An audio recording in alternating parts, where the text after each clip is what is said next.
Olá, sejam todos bem-vindos e bem-vindas à nossa live de hoje sobre Síndrome de Cornelia-de-Lange. A maioria das vezes que eu faço uma live, eu faço lives de temas mais abrangentes. Por exemplo, avaliação ovariana, avaliação da reserva do ovário, avaliação de casal com infertilidade. Mas hoje eu resolvi fazer de uma síndrome genética que não é tão incomum assim. Quando a gente fala em síndrome de Cornelia-de-Lange, a gente tem que lembrar algumas coisas. A primeira delas é que a primeira vez que ela foi descrita foi em 1933 por uma médica chamada Cornelia-de-Lange. E em 1916, um outro médico chamado Brackmann, ele descreveu numa autópsia alterações muito semelhantes a que Cornelia-de-Lange descreveu. Tanto é que a síndrome Cornelia-de-Lange também é conhecida como síndrome Brackmann-de-Lange, mas hoje eu vou chamá-la só de síndrome de Cornelia-de-Lange porque é mais conhecida e muito mais falada.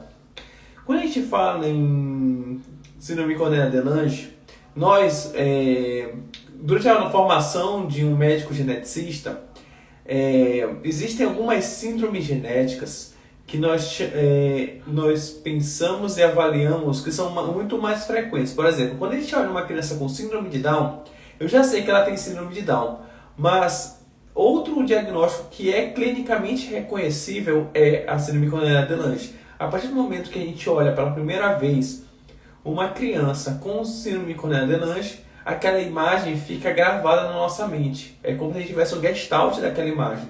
Então, toda vez que eu olhar uma criança com características semelhantes inicialmente descrita por Cornelia-de-Lange, a gente assimila que podemos estar frente à síndrome Cornelia-de-Lange. E o que está envolvendo esta síndrome? Essa síndrome ela tem como característica, a primeira delas, a sinofre. Sim quer dizer junto, nofre quer dizer sobrancelha. É a sobrancelha junta. Essa é a principal característica de uma criança com Cornelia-de-Lange. Aqui é uma sobrancelha única. Lembrando até, fazer uma comparação, seria Frida Kahlo, que tem aquela sobrancelha bem marcada e sobrancelha única. Também conhecida como monocelha. Mas aqui vamos chamá-lo de sinofre. Além da questão da sinofre, existe a questão do lábio superior fino e marcado para baixo, e também alteração de membros com micromelia. Essas são a tríade das três principais características da síndrome Cornelia-de-Lange. Mas, a partir do momento que eu tenho uma criança com síndrome Cornelia-de-Lange, o que eu espero, o que eu aguardo dessa criança? A primeira situação é o atraso do desenvolvimento. Muitas dessas crianças com síndrome Cornelia-de-Lange apresentam um atraso de desenvolvimento, ou seja, demorar para andar, demorar para sentar, demorar para falar. E posteriormente podem apresentar deficiência intelectual nos mais variados graus, leve, moderado, via de regra, grave e menos frequente. Além disso, a gente diz que o QI de uma pessoa com síndrome Cornelia-de-Lange é mais ou menos entre 30 e 86.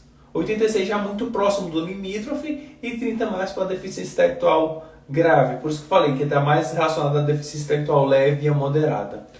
Ainda falando sobre Cornelia-de-Lange, as características faciais são muito típicas, como eu falei, e ela pode apresentar alteração de membros. Essa alteração de membros pode ser com monomelia, apenas um dedo. Pode ser alterações de membro como um todo e até encurtamento de membro, mas não chega a ser focomelia na síndrome da talidomida, por exemplo. Eu vou mostrar umas imagens para ficar muito claro como é que a gente pensa e como é que é esse rosto de uma pessoa com síndrome Cornelia-de-Lange.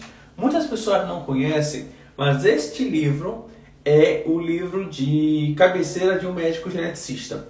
Este livro é o livro do Smith, de síndromes clinicamente reconhecíveis. Essa aqui é a 7ª edição, que é de 2013, mas a atual edição, que é 2021, não mudou muita coisa.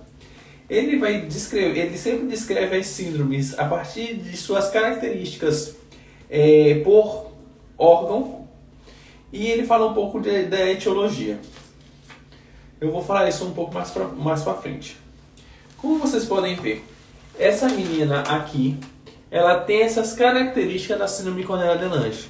A sinofre, que é essa sobrancelha junto, esse rostinho bem característico, o lado superior mais fino, com a ponta voltada para baixo. Aqui, outro bebê com síndrome de Cornelia-de-Lange. O que eu gostaria de mostrar nesse primeiro bebê aqui é as alterações de membros com o dedo único. Isso é muito característico numa criança com Cornelia-de-Lange, mas não necessariamente que toda criança com Cornelia-de-Lange vai desenvolver ou vai apresentar alteração de membros. Isso está descrito, mas nem sempre é o que acontece. Gostaria de falar, síndromes genéticas de um modo geral, elas são, a maioria das vezes, apresentam alterações congênitas, ou seja, alterações de nascença. Se o seu bebê tem Cornelia-de-Lange e ele não tem alteração de membro, ele não vai vir a ter alteração de membro. Isso é muito importante. Assim como se ele não tiver nascido com cardiopatia, ele não vai ter cardiopatia posteriormente. O que a gente fala ainda da Cornelia-de-Lange é sobre o diagnóstico. O diagnóstico ele é feito a partir de alguns exames. O primeiro deles são os exames básicos: ressonância, ultrassom de abdômen, ultrassom do coração, ecocardiograma, audiometria Bera e esse eletroencefalograma. Esse é o que eu chamo de kit básico da genética. Todo paciente que passa na genética vai sair com esses exames. Mas, dos exames genéticos, a gente faz o cariótipo para Cornelia-de-Lange não por conta da Cornelia-de-Lange, mas sim pelos diagnósticos diferenciais.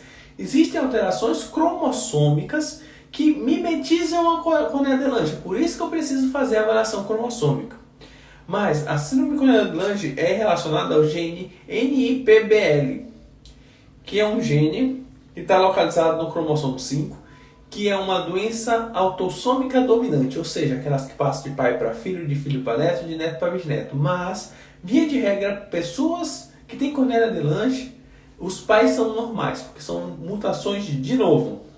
Ainda falando sobre isso, a gente tem que lembrar que no adulto a Cornelia-de-Lange é muito sutil. Ou seja, existem muitas pessoas com Cornelia-de-Lange e nem vão saber, mas as características faciais são muito mais típicas na infância. Eu tive uma paciente que ela passou a vida inteira sem esse diagnóstico de Cornelia-de-Lange, mas ela veio para consulta com 20 anos de idade. Com 20 anos de idade ela já não mais apresentava esse tipo de alteração. Ainda falando sobre isto, o que eu aguardo uma criança com Cornelia-de-Lange?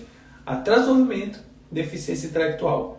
E como é que a gente trata isso? Como qualquer outra criança com atraso de desenvolvimento e deficiência intelectual. Fisioterapia, terapia ocupacional, fonoaudiologia, psicopedagogia especializada, sala de recurso, inclusão. Esse é o tratamento de uma pessoa com Cornelia-de-Lange. A gente tem sempre que lembrar que o tratamento está muito relacionado a cuidar dos sintomas, como a maioria das síndromes genéticas. Que é, se eu estou apresentando agitação, tratar a agitação. Se eu estou apresentando hiperatividade, tratar a hiperatividade. Se eu estou tendo problemas gastroesofágicos, refluxo, tratar o refluxo. Assim que a gente trata uma síndrome genética. A partir desse diagnóstico, é muito importante porque a gente sabe como é que vai ser a evolução dessa criança. Para poder mudar o quadro clínico dessa criança, ou seja, tentar mudar a história natural da doença, ou minimizar os danos de essa criança ter síndrome de Cornelia-de-Lange. Eu acredito que a nossa maior preocupação são as situações voltadas a membros e a própria atraso de desenvolvimento. Porque assim, de características faciais, isso aí dificilmente a gente vai mudar, mas a gente consegue mudar, por exemplo, uma criança que tem problema de membro, como por exemplo micromelia, a gente tem que adaptá-la à sua limitação. E a gente adapta de N formas, a gente precisa muito da terapia ocupacional e da fisioterapia para poder auxiliar essa criança com alteração de membro. As lives voltadas a síndromes genéticas específicas, elas são mais curtas, por conta que, como estamos lidando de uma síndrome só, o conteúdo ele não é tão vasto quanto, por exemplo, eu vou falar de uma reserva ovariana, que existem várias síndromes genéticas que causam a mesma coisa. Mas é muito importante que, frente a uma criança com qualquer sinais dismórficos. O que é dismorfologia? É o estudo da variação da normalidade de uma pessoa. Todo mundo tem um dismorfismo. Todo mundo tem isso. Por exemplo, eu tenho o widow's peak, que é essa característica de implantação de cabelo aqui, bico de viúva. Eu tenho essa ponte nasal um pouco mais baixa. Eu tenho a narina um pouco antivertida, não muito. Um filtro mais marcado, um lábio não tão bem marcado. Mas tudo isso são características que a gente varia de uma pessoa para outra. E isso é muito importante, porque é a partir daí que a gente vai pensar em síndromes genéticas. A partir do momento que eu olho uma sinófila, uma sobrancelha junta, um nariz em cela, uma ponta bulbosa no nariz, um lábio superior mais fino ou bem marcado, bem mais grosso. Tudo isso são características que a gente pode sugerir uma síndrome genética.